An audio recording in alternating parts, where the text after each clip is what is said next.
Hey everyone, welcome to episode number 10 of the Galaxy CDs, Rocks, and Flips Reseller Talk Podcast. Man, 10 of these things.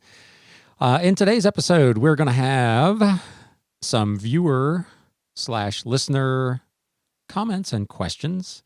We'll have a quick news update. We'll have not one, but two Galaxy CDs Rocks business updates. We'll have the last week, and we'll also talk about the month of August, which is now behind us. We're in Labor Day weekend as I record this, so happy Labor Day to all of you. I hope you're enjoying it, staying safe, but having some fun and making some sales. But first, I want to talk about some milestones that we hit here at the Galaxy this week. Normally, in a lot of cases, milestones don't come in bunches. You get one here and you get one there. And this week, for whatever reason, the planets were aligned and the stars were aligned and whatever else can lined up. And I had a whole bunch of milestones that caused me to kind of reflect back on my business and to kind of take a look at whether or not it's been a success. And we're going to talk a little bit in this episode about what success looks like. And the overarching point of the whole thing will be that you cannot let anyone else define what success is for you. So what success might be for me may be way beyond the scope of the wildest dreams of some folks and may seem like a complete waste of time to others. So success is really like beauty, I guess, in the eye of the beholder. Success is whatever you define it to be. And it's really easy, I think, to get caught up.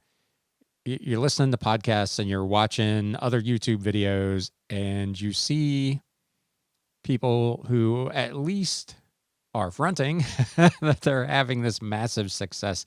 You know, they roll up in their intro in a Lamborghini or a BMW or whatever. Or they talk about these massive, amounts of business that they're doing. And you can feel a little inferior if you're not, comfortable in your own definition of what success looks like for you. So that's kind of what I was thinking about as I started to tick off these milestones this week. And I wanted to take a little bit of time to reflect on that here with all of you and whoever, would happen to stumble on this podcast or the YouTube video that goes along with it.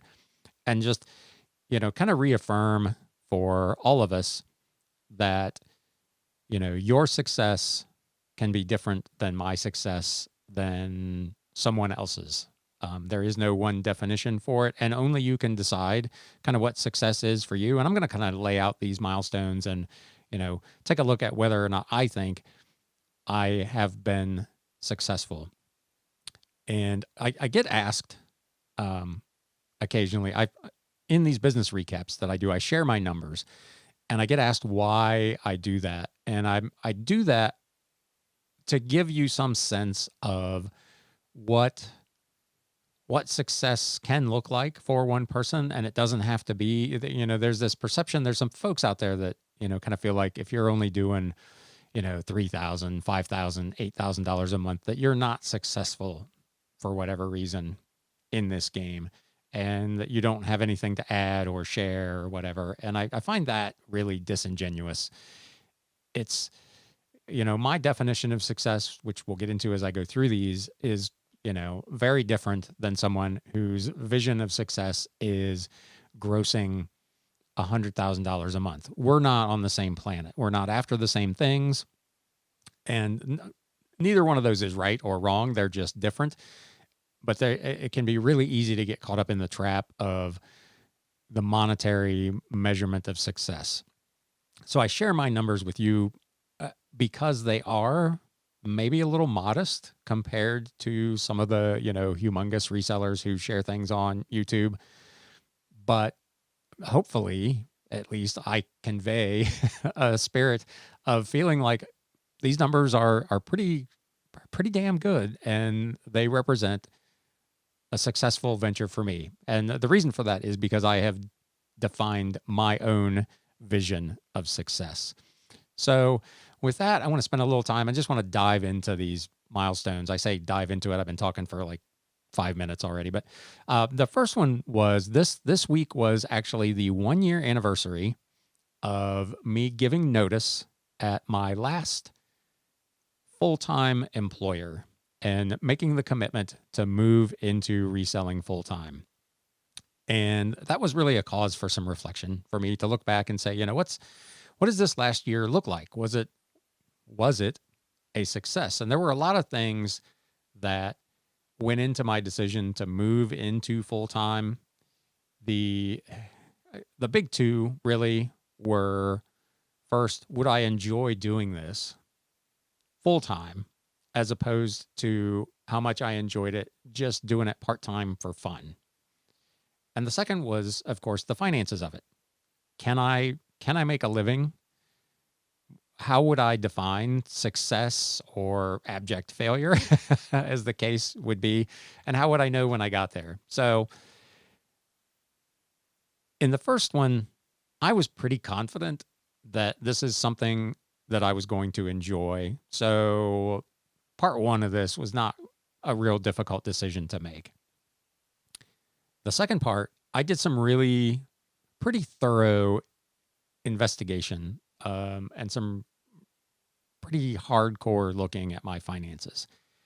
And I looked at my savings and my investments and kind of I set it up in 3 tiers of success. I didn't even really plan specifically for the potential of failure, which is probably a mistake in and of itself. But my initial thought process were there's 3 tiers of success, and one of them may ultimately lead to this not working out. It could still be, marginally a success, but not enough for me to continue to do it full time. So the first one was that I don't make any more money doing this full time than I was making when I was doing it part time.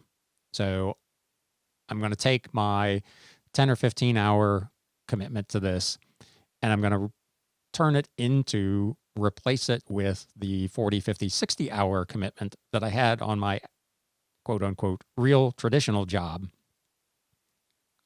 and have no improvement in my performance. And if that was the case, what did that look like financially? And what it looked like when I ran the numbers was, if I dipped into my savings and my investments, I could probably go somewhere between 12 and 18 months before I was essentially out of money. And that was kind of where I thought worst case scenario. If I don't do any better, which seemed to me to be potentially a totally unrealistic negative expectation, but I did want to at least plan for the eventuality and see what that looked like. And the numbers told me I could go a year or maybe 18 months. Would I take that gamble? And the answer was yes, I would. The second tier of success was that I did make an improvement in my sales, and it was gradual and it was steady, but I still had to go and draw on my savings or my investments to make ends meet for the foreseeable future. And depending on what that looked like, how long could that go? And I could probably have made it a couple of years, maybe a little more, if I had a modest increase in my sales, which was a fairly realistic expectation. They say when you're thinking about going full time, you can't take the amount of money that you make when you're doing it part time and just multiply it by the increased hours and get a number. It just doesn't work that way. It's not that linear. And that is true. So that's kind of what I planned for. I'm going to have an increase, but it's going to be modest, and I'm still going to have to tap into my savings or my investments. And I could probably get away with that for a couple of years. And then I would maybe have to make a decision about, is the business progressing in the right direction or not? And do I want to continue to go down this path, or do I want to go back into the traditional workforce for the last, 8-10 years of my working life? The third tier of success was best case scenario. I jump in and I start making money relatively quickly, and I don't have to dip into that savings or investment money very often at all. And I'm able to consistently, month in and month out, make enough money to not only pay my bills, but to live the kind of life that I want to live. And to be fair, it's a pretty modest lifestyle. I'm not traveling the world or doing anything fancy. So my expenses are fairly minimal. I've got my house payment, my car payment, and the, utilities, insurance, and that kind of stuff. And that's really about it. So my income needs, I'm a, single about to be 55-year-old guy, empty nester, no family here. I'm supporting myself. So my needs were fairly modest. So that third tier was not real high, but that to me would be kind of the optimum success.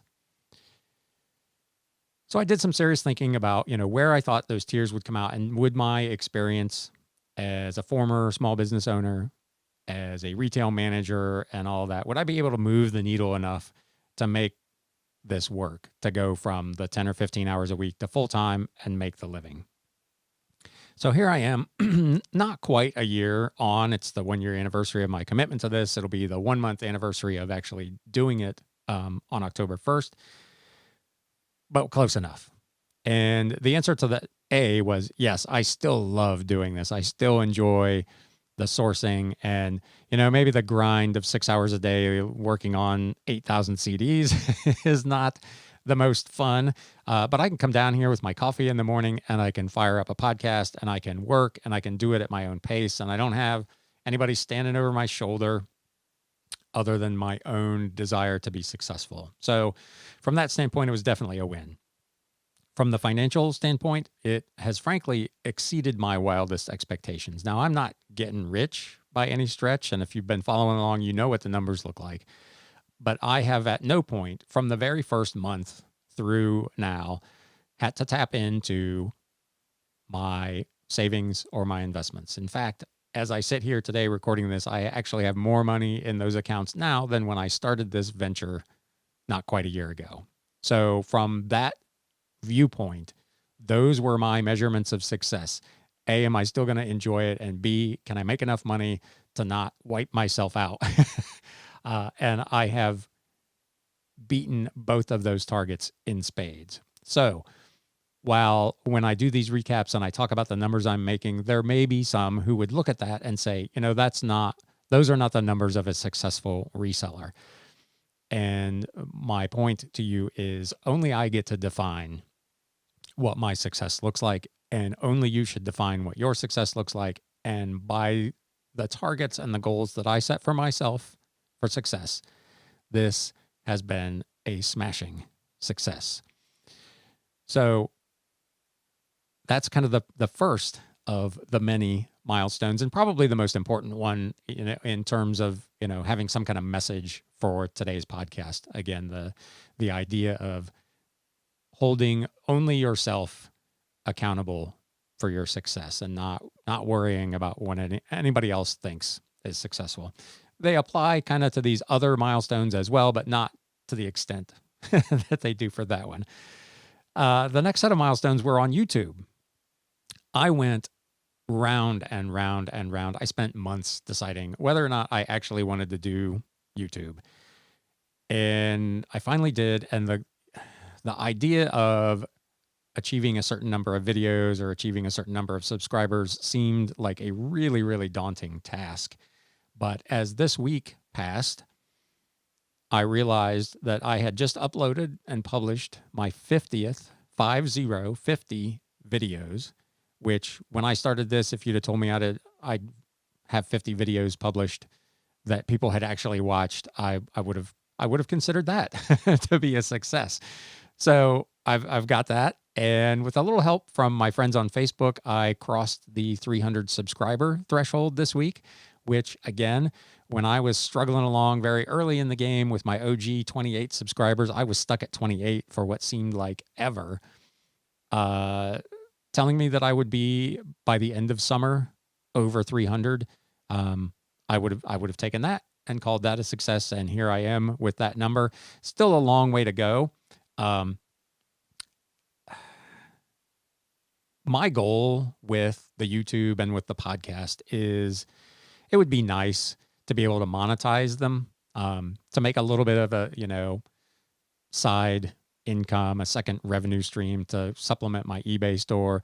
But the real goal for these is just to share my experiences and maybe a little bit of knowledge and quote unquote wisdom with all of you, so that you can at least think about how you want to think about your reselling business. I've said it before, and I'll probably say it a million times in the future as I record another 50 videos and podcasts. I'm not here to tell you how I think things should be done. I want to give you maybe new ways to think about how you evaluate your business and the things that you do. So that's why I started this channel. And would I like it to make a little bit of money? Yeah, because I would like to be able to do more of this. And I really can't do a whole lot more because it takes me away from my eBay, which is where right now I'm making almost all of my income. That being said, and again, there's nothing wrong. I'm not trying to, disparage anybody who does that. My content will always be free. Now, it may be ad supported, it may be sponsored, but I'm not going to go down the Patreon route at any point. I'm not going to start like a mastermind program or sell programs or, learning modules or any of that kind of stuff. My content is always going to be freely available to anyone who wants to watch it. You can be the judge of whether it's worth even that price or not.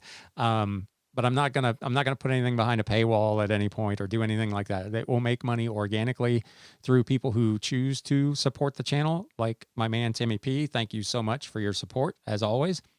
For people who opt to purchase merchandise from either my Teespring merch store or from my eBay store or through actual ads or sponsored content. I'm not going to go down the route of any kind of paywall to try to make money off this. That's just not, it's not what I'm here for. It's not what I'm about. So, but that's kind of the milestones on YouTube this week. I feel really, really good about the growth of the channel. It's probably outstripped my expectations, even though I, was lamenting being frustrated with the 28 subscribers. I'm really excited about the growth of the community around the channel and the feedback and the comments and the participation. So I chalk this up as a win again for a guy. There are people who have 20,000 subscribers that still consider themselves small channels and maybe not all that successful. And I'm sitting here with 300 and I think, man, this is rocking. So again, you can define your own success and not compare yourself necessarily to others. Lastly, on the eBay front, I hit 3 milestones this week. The first one, my feedback score for the first time crossed the 2,500 mark, which again, in the scheme of things, probably doesn't sound that big, but I'm an OG almost eBay guy. I've been on eBay since 2000, so 20 years. But I went maybe 8 or 9 years where I really wasn't on the platform all that much. And when I started this reselling gig a little over a year ago as a part-timer, my feedback score was something like 700. Fast forward a year, this week, my feedback score crossed 2,500. So I was really excited to see that. It doesn't make me any more money. It's just one of those feel-good stats you look at it and you see a nice round 2,500. It's a cool number. So I was really excited about that. I crossed the 5,000 active listing barrier, which was huge for me. As I've talked about, going back as far as I've been doing these videos, I'm the king of the smalls. I'm all about, small, easy to ship, easy to pack, lower dollar items. And the only way to make money with that is to drive as much volume as I can drive. And the way to do that is to have as many listings as possible. So crossing that 5,000 barrier was huge for me.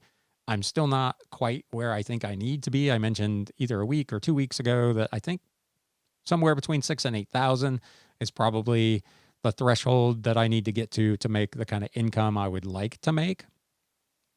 And I'm obviously now well on my way, and I won't stop there. I mean, I'll continue to grow my inventory as long as it is physically able to be grown.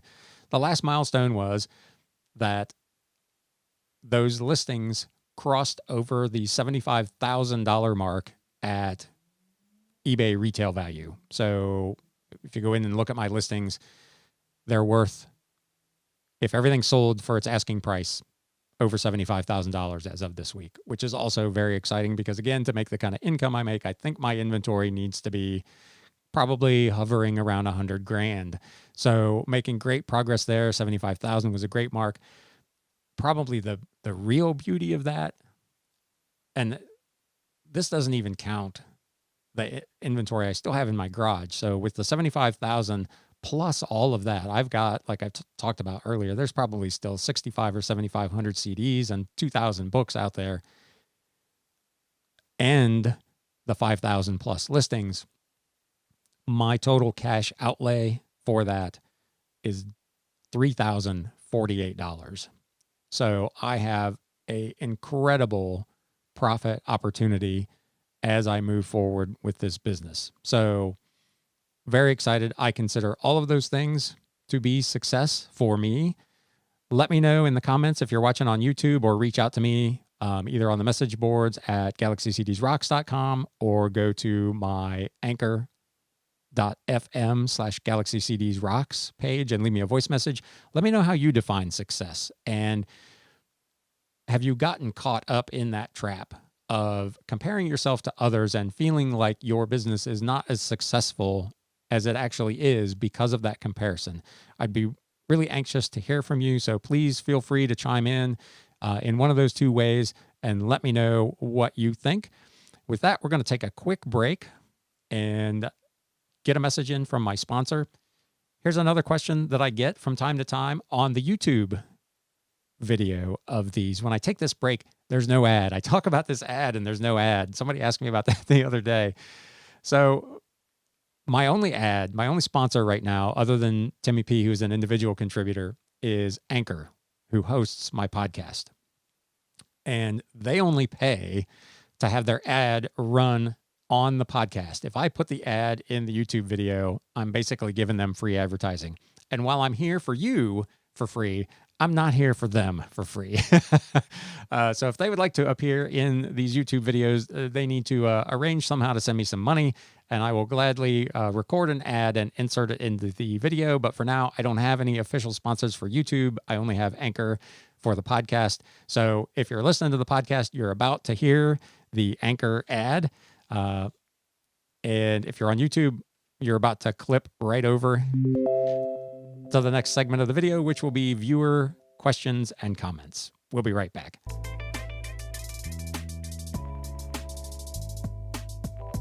All right, it's time for some viewer comments and or questions. It's probably more comments really this week than questions. There were a lot of comments, probably the most I've ever had on the last podcast and the video I did on Wednesday about the resellers spontaneously combusting because of the Macari fee announcement.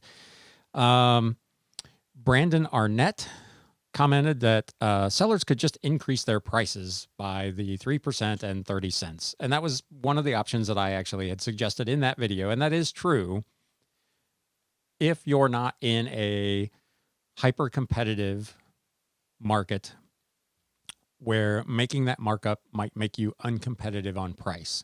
So in some cases, if there's not a lot of competition and or if everybody else chooses to do the same thing, you could get away with that. But if you're in a market where there are a bunch of sellers, it's a $30 item, everybody's at $30, and you decide, you know what, I'm going to mark mine up by this fee, suddenly without warning, you're asking, whatever that ends up being, $32, $33 for your item. You may never sell it. So which do you do? What do you decide to do? Do you take a little bit less margin and sell the thing, or do you try to hold out for that extra 3% and maybe not sell it? So that's the dilemma that you're in if you decide to pursue that sort of strategy. And again, I'm not saying whether that strategy is right or wrong. That's just the kind of thing that you would need to think about before you made your decision. What else do we have here? A lot of comments about the pitchforks and that. Timmy P, my contributor, not to cause a ruckus, but I swear that the general eBay sellers in online groups tend to gripe about the smallest thing. It seems with every change that happens, people say, quote, I'm done and this is the last straw. Yet they're here still to complain in 3 months when the next change happens. And that is absolutely true. I did a video very early on in my YouTube channel about the YouTube fee thing. And man, people were just so fired up about that. And they were, going to stop selling. And here we are, they spent the last couple of months complaining about eBay managed payments, and now they've moved on to the Mercari thing, and they're all still here, still here selling. So we had that. Sawyer reviews and comic books. Being online reseller is one of the most flexible, low risk type of business you can do. I don't get why people get so bent out of shape over small changes. It could always be a lot rougher for us. And that's kind of what I said in the video. It's absolutely true. And nobody likes to pay more than they have to. But when you look at the total picture, this is one sweet gig we've got here. If you're focused and you're doing the right things and you're doing a good job, you can still make money, even if your fees change a little bit. Now, obviously, if every time you turn around, they're raising the fee 3%, 5%, there comes a point where it's no longer manageable. Again, my opinion only, we're nowhere near that kind of point with Mercari adding payment processing fees or eBay switching everybody over to managed payments and a slight cash flow disruption because it takes a couple extra days to get your money versus PayPal. Those kind of things should not be deal breakers for our businesses. They can be frustrating. And I know I get the whole, let's complain by the water cooler kind of thing. But they don't have to be devastating to your business. I was asked by JRKR1964. Hello. We had a long conversation on YouTube. She asked how many CDs I'm selling in a given week. So I went back. I wasn't even sure, to be honest. I highlight kind of the big ones in my Wednesday reselling recap, but I hadn't actually looked at that number for a while. On average, right now, I'm selling about 35 CDs a week, which is, I'm probably listing maybe 100 to 125 a week. So I'm selling maybe a quarter, maybe a little more than a quarter of what I list each week by volume. I'm not necessarily selling 35 of those 130, but overall I'm selling about 35 a week, which sounds like a lot. I would like it to be a lot more with as many as I have, but for now, that's pretty good. That's kind of where I'm at. We also discussed the resurfacing machines. She is using, which one is it? The Eco Pro 2, which looks like a fantastic device. But it should make me breakfast in bed as well for the price of the thing. I looked it up. It's like $1,500. I talked about, the JFJ Easy Pro a couple of weeks ago in a video. I would have to be purchasing a lot of bad media for a $1,500 device at this point to recoup its investment for me. If at some point I get through this huge lot of CDs that I'm already dealing with, most of which don't need any work, and I'm in a position where I have to source less desirable quality inventory, it's still something that's on my radar, but that's a big number.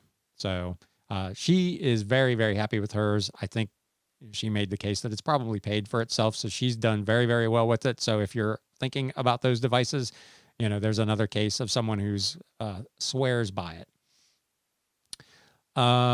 She also commented that the problem with Mercari is they don't get the amount of traffic that places like eBay do, and you generally don't get as much money as you do on eBay.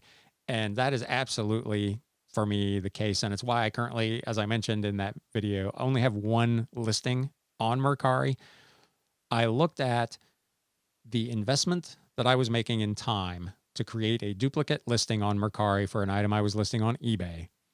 And I was looking at the amount of traffic, the amount of sales, and the amount of kind of ridiculous lowball offers I was having to deal with on Mercari.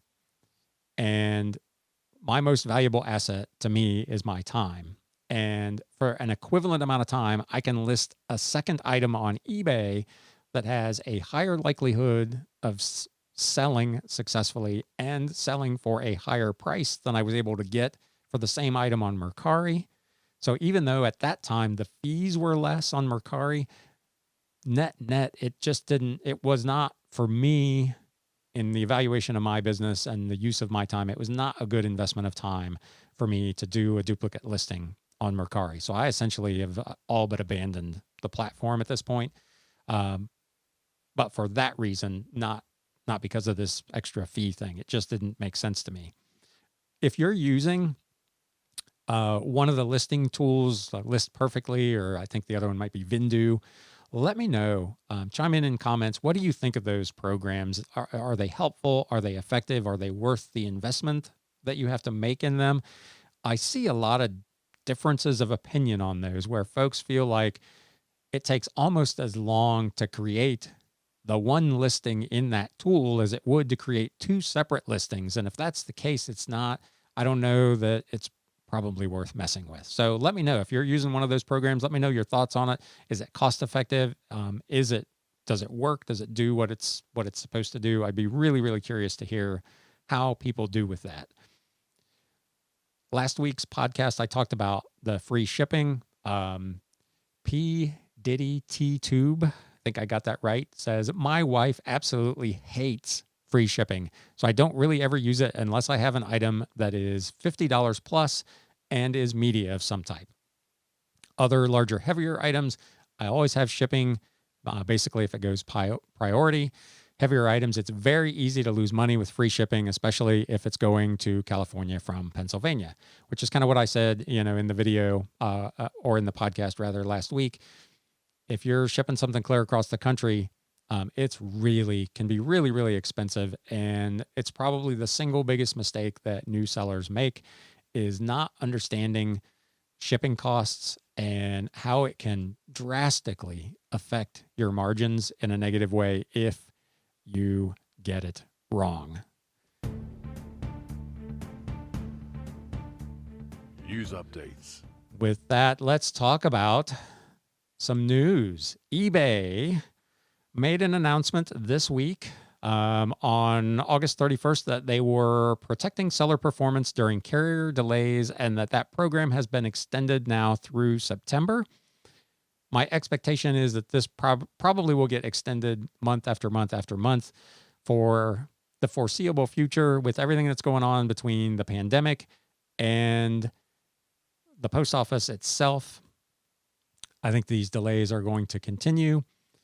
I mentioned, I don't know if it was last week, that I had a couple of items that had showed up on my seller performance report as late scans.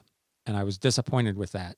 Literally the next day, they dropped off the report. The day after that, they showed up as late scans. So I had no problems.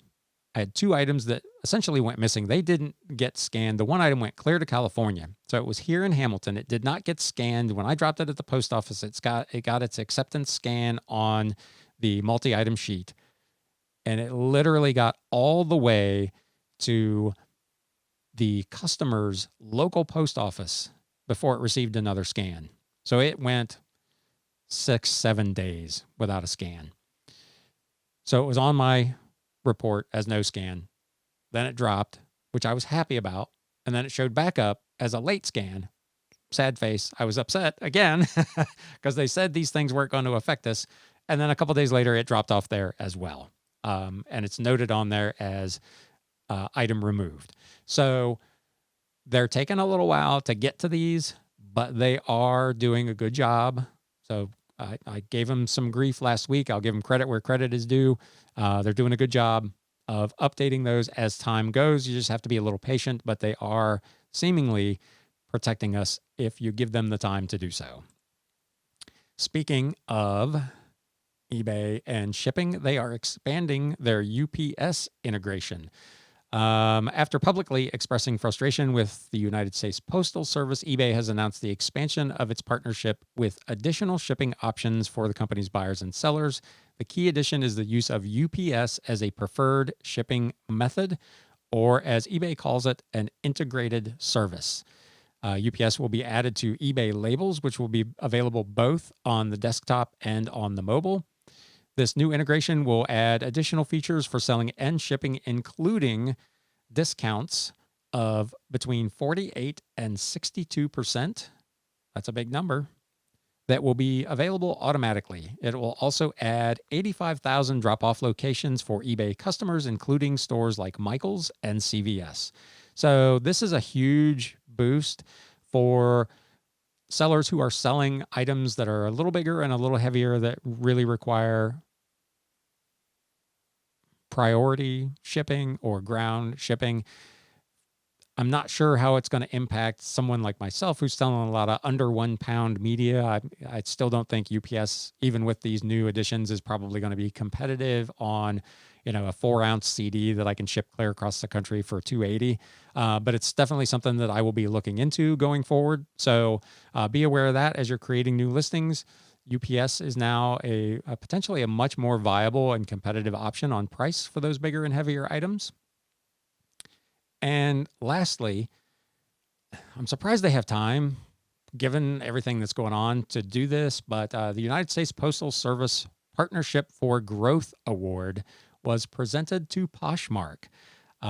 This took place at a dinner on August 27th during the NPF Virtual 2020 Summer Series. Poshmark received recognition as the 2020 Partnership for Growth Award winner. They are obviously the social commerce platform for the next generation of retailers and shoppers. That's how they build themselves, apparently. I don't sell on Poshmark. As I mentioned a couple of podcasts ago, I don't really like selling clothing. And that's mostly what Poshmark is. So, but kudos to them for the award. I don't think there's anything there really but recognition for that. I don't think there's any money or anything, unfortunately, for them. But I did find it interesting. This article was published by Cision PR Newswire, and they took great pains to point out that the post office receives no tax dollars for operating expenses and relies on the sale of postage, products, and services to fund its operations. I'm not sure what that had to do with them giving an award to Poshmark, but there you go. So let's talk about the Galaxy CDs Rocks business. Let's look at August first. August was an interesting month. It started off really well. The first 3 weeks of the month were stellar. The last week of the month, as you recall from last week's weekly recap, was not that good, and it held me back a little bit for the month in total. August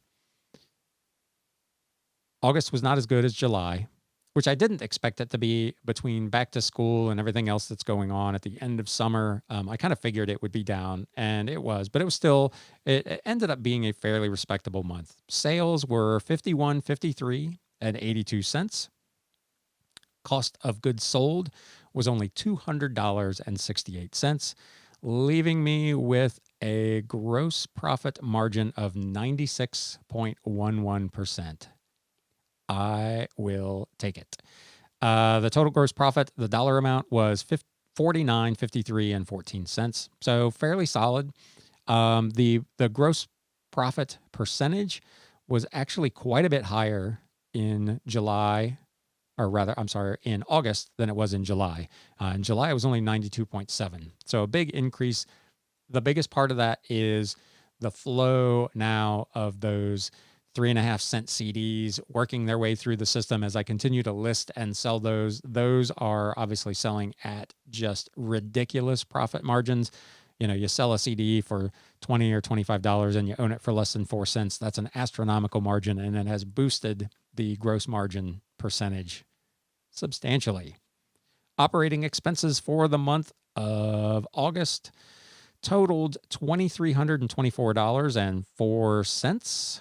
So the net profit at the end of the month 51.01%. My goal, as always, is 50% or more. So that was a win. That was a Ryan-defined success. We're going to keep that theme. Total net profit for the month, $26.29.10. So again, not getting rich by any stretch, but that more than pays my bills and leaves me more than enough money to continue to reinvest in the business. So that's a win. For the month on the listing front, I failed to mention last week, shame on me, how many listings I did. Last week I did 250. For the month of August, just missed 1,000. I did 988 listings. Had I known I was that close, I would have done 12 more just to say I made 1,000 listings for the month. But there you go, 988 listings in the month of July or August. Man, I keep saying July. I don't want summer to be over. I'm one of those guys. I prefer the heat to the cold. I don't mind fall, but I cannot stand winter. So I'm trying to forestall the oncoming cold weather. For the week just ended yesterday, so August 30th through September 5th, sales had rebounded a little bit compared to the week before, $12.85. So back into that 1,200 plus range, which was pretty good. Cost of goods sold, only $32.92. That's, every time I look at a number like that, I just think that is ridiculous. The gross profit percentage, 97.29%. Again, it's a function of those CDs working their way into the sales flow at that super low cost. So the gross profit dollar amount, $1,179.93. My operating expenses for the week, very, very low, only $207.06, which was really solid. That left me a net profit percentage of 80.21%. I will take that all day long.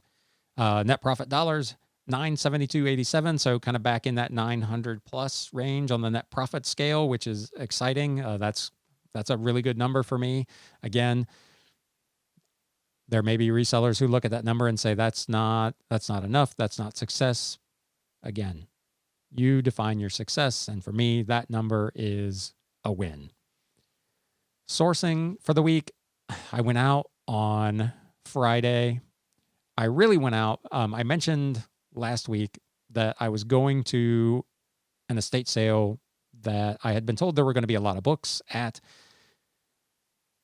There were not nearly as many as I anticipated, and they were not really of the quality that I was willing to pay up for at all.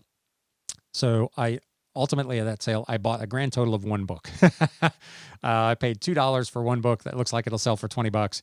That's all I got out of there. I told Gwen, I said, you know what, when the sale's over, if you're stuck with these books, give me a call, but I probably wouldn't pay you a bunch for them. Everything I looked at was a $5 or $6 book. So it's not a really, really good score. I would take them to help her out because she has helped me out, but there's not a lot of money to be made there, unfortunately. I spent the rest of the day, I hit a couple of garage sales. I ultimately sourced 4 other items that I think will sell for something like $150. So it wasn't a total bust, but it was not really a good day of sourcing. And that was really all I did for the week, was just that one day. I had to do a dealer trade drive on Saturday, so I was out of town all day. So that was kind of the sourcing for the week. Listings for last week, I managed to get 211 done. And you may say, why 211? I had 210 and I was going to stop. And I placed an order for some boxes because I want to start doing some wholesale lots on the CDs. And late last night, I prepared a box just to see if I could get the amount of CDs in the box that I want to.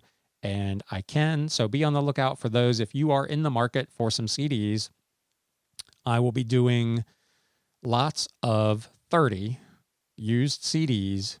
I will make every effort to keep them in the same category. The one that I just listed and is live now is pretty much all jazz and new age CDs, 30 CDs for $19.99 free shipping. So if you're in the market for kind of bulk buys of CDs, 30 at a time for a pretty reasonable price. They'll be up there for $19.99 free shipping.